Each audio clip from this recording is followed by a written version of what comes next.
আজকে আমি আপনাদেরকে কিছু মধ্যবিত্ত ছেলের গল্প শোনাই। একটা মধ্যবিত্ত ফ্যামিলির ছেলে, সে ছোট্টবেলা থেকে টাকা পয়সার অভাব, নতুন জামা কাপড়ের অভাব, ভালো একটা জুতা কেনার অভাব, আরও হাজারটা অভাব নিয়ে সে সংসারে বড় হয়।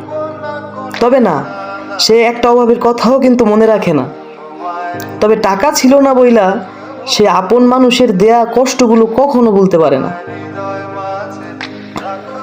সারাটা জীবন একটু নিঃস্বার্থ ভালোবাসা খুঁজতে খুঁজতে ক্লান্ত হয়ে যায় সেই মধ্যবিত্ত ছেলেটা। একটা সময় পরিবারকে ভালো রাখতে নিজের দেশ ত্যাগ কইরা পরদেশে পাড়ি দেয়।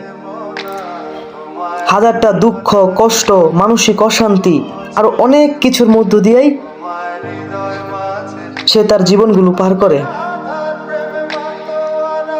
একটা সময় টাকা পয়সা হয়ে যায়, আপন মানুষগুলারাও ভালো থাকে, তবে সেই নিঃস্বার্থ ভালোবাসার অভাবটা তার জীবনে থাইকে যায়।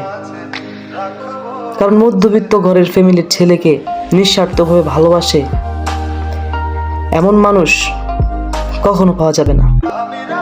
আজকে মধ্যবিত্ত করে একটা ছেলের পকেটে টাকা আছে তো সবাই ওর পাশে আছে ভাই। যখন টাকা নাই, কেউ তার পাশে নাই।